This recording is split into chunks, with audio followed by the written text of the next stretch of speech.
Sveiki, šiandien pas mus atvyko du dronai, tai yra DJI M3 4e ir DJI M3 4t dronai. Vienas yra terminis, kitas yra su optinė kamera. Šiandien apžiūrėsime, kas dėžėj randasi, kokia yra komplektacija ir aptarsime trumpai techninės specifikacijas būtent šio drono. Taigi, iškart matome, kad dėžė yra kitokios formos negu DJI Mavic 3 Enterprise.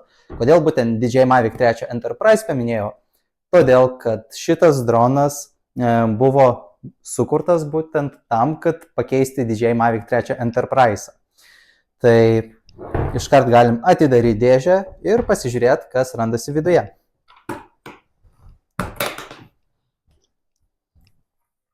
Taigi, toks vaizdas mus pasitinka. Atidarius dėžę, komplektacijoje randasi viena baterija. Tai iškart einant prie baterijos, skrydžio laikas pailgėja 6 minutėm. Tai yra nuo 43 minučių iki 49 minučių. Tai pogi komplektacija jau iškart yra pakrovėjas, iškart galima krauti 4 baterijas. Mavic 3 Enterprise drone buvo 3 ir jį reikėjo atskirai nusipirkti. Taipogi blokelis, papildomi 2 propeleriai, kiti 4 propeleriai jau yra uždėti ant drono, valdymo pultas ir taipogi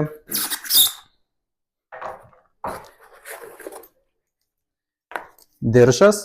Tai yra naujas dalykas, tiesą sakant, diržas kabinasi ant dėžės.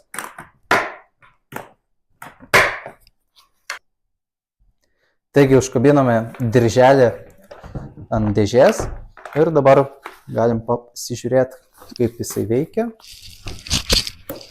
Taigi dedasi paprasčiausiai ant šono, galima ant vieno pečio irgi ir neštis ten, kur norime skenuoti objektą.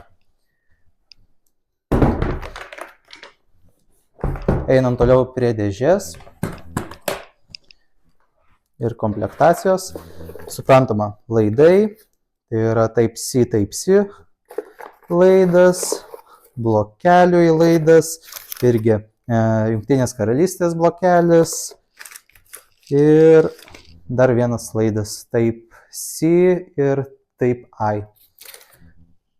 Taipogi randasi instrukcija, lipdukai ir papildoma DJI Terra 1 metų licenzija.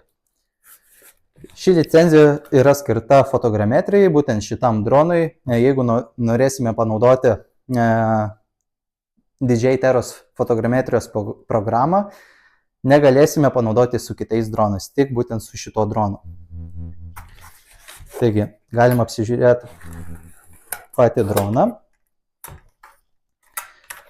Dronas yra didesnis negu DJI Mavic 3 Enterprise, jisai yra ir sunkesnis, apie 200 gramų sunkesnis, tai yra nuo 1 kg DJI Mavic 3e iki 229 gramų.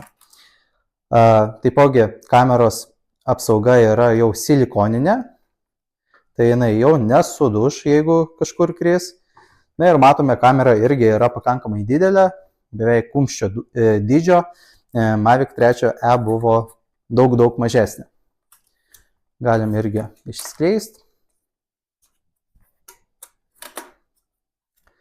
Kas iškart irgi į akis krenta, tai kad RTK modulis jau iškart yra integruotas. Mavic 3 Enterprise drone RTK modulį reikėjo atskirai pirkti. Taipogi čia dedasi papildomai modemas su SIM kortele, tam, kad RTK ryšys būtų daug stipresnis, o taipogi galima nuskristi šiek tiek didesnį atstumą su šito dronu. Kitas dalykas yra sensoriai. Sensoriai yra iš visų pusių, kaip ir visose DJI dronuose. Tai yra iš priekio, iš galo, iš apačios. Taipogi yra papildoma Type-C jungtis, galima prijungti papildomą prietaisą, pavyzdžiui, prožektorių arba kokį garsiakalbį. O taipogi yra ir iš apačios Type-C jungtis. Be jutiklių dar taipogi randasi LED lemputė leidžiantis, pradeda jinai šviesti, tai ypač gerai yra tamsių paros metu arba vakare, kai mes skraidome ir grįžtame, tai dronas apšviečia būtent tą vietą, kur jisai leidžiasi, o tai, kad pamatytų, kur jisai leistus, yra IR jutikliai, kur prieš artėjant prie Žemės dronas sulėtėja, kol galiausiai sustoja ir nusileidžia ant Žemės. Taip pat dėl drono kameros, drono kamera turi čia 3 papildomas kameras, o taipogi lazerinį nuotolio nustatymą, kuris nustato iki 1800 metrų. Tai beveik 2 km, paspaudus ant kokio nors objekto valdymo pulte, mes galėsim pamatyti, koks yra atstumas nuo drono iki mūsų pasirinkto objekto.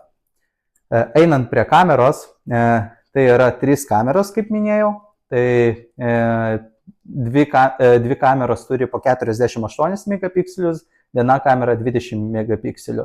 Tai yra wide kamera, su kuria yra renkami duomenys, būtent fotogrametrijai. Zoomas, tai yra priartinimas, yra 112 hybridinis priartinimas, Mavic 3 Enterprise buvo tik 54.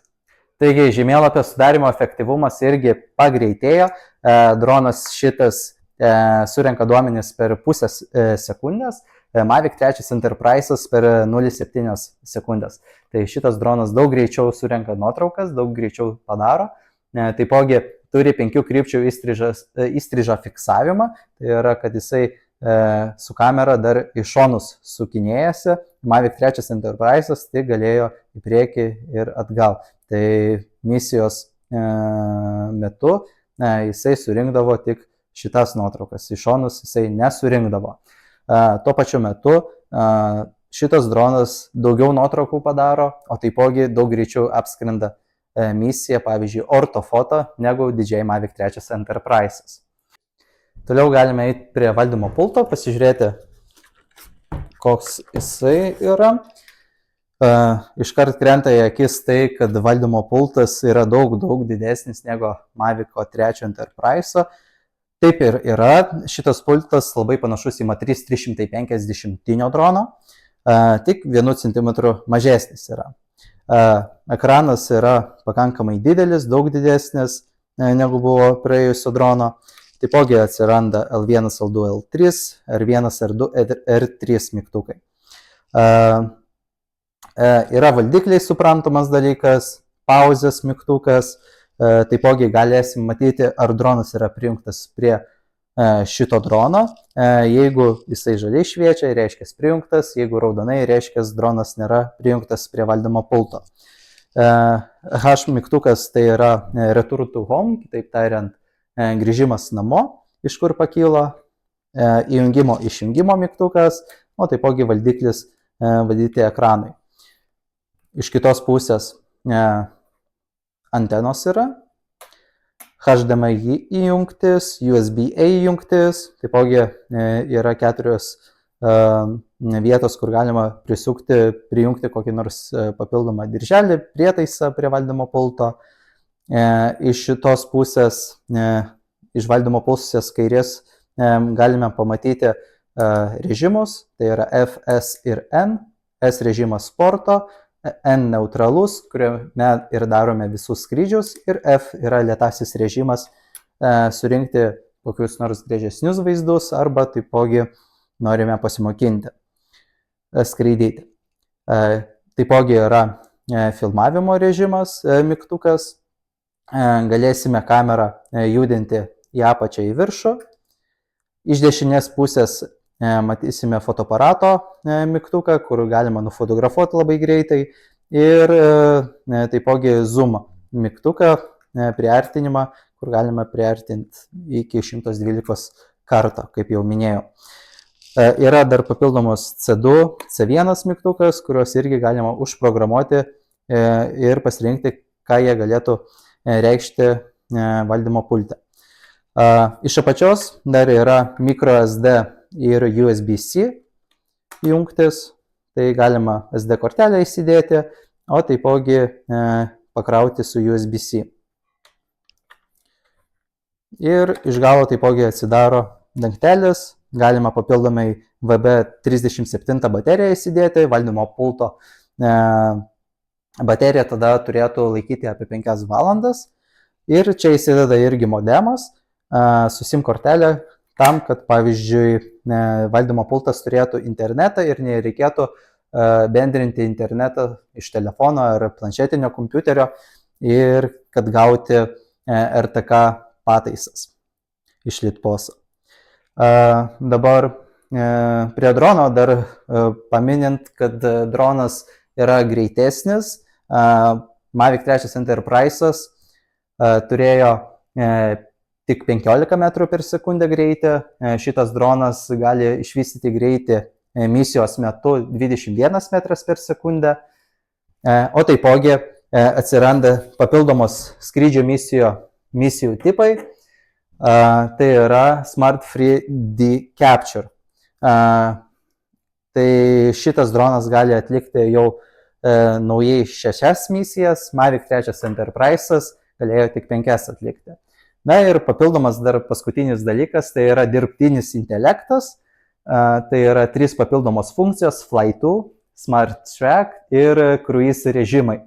Tai Smart Track galima pasirinkti kokį nors objektą, pavyzdžiui, važiuojantį automobilį, ir drono kamera tuo metu seks būtent automobilį, kur jisai važiuoja. Arba, pavyzdžiui, žmogų, arba kokį nors kitą objektą galime pasirinkti. Fly 2 režimas tai leidžia realiu metu pažymėti žemėlapyje annotation, tai yra tašką, ir dronas tinkamu greičiu pasirinkę nuskris į mūsų nurodytą tašką. Na ir cruise režimas, tai galima nustatyti su valdymo pulto kryptį, greitį, ir dronas, ir įjungus cruise'ą, dronas skris būtent tuo greičiu, tą kryptimi, ir mes neturėsime valdyti pačio drono. Na ir paskutinis dalykas yra dar tai, kad šitas dronas turi dirbtinį intelektą, kur gali automatiškai paskaičiuoti žmones, laivus ir automobilius. Taigi dronas per kamerą gali pamatyti ir paskaičiuoti, iškart valdymo pulte matysime viršui, kiek yra drono vaizde automobilių, žmonių ar laivų.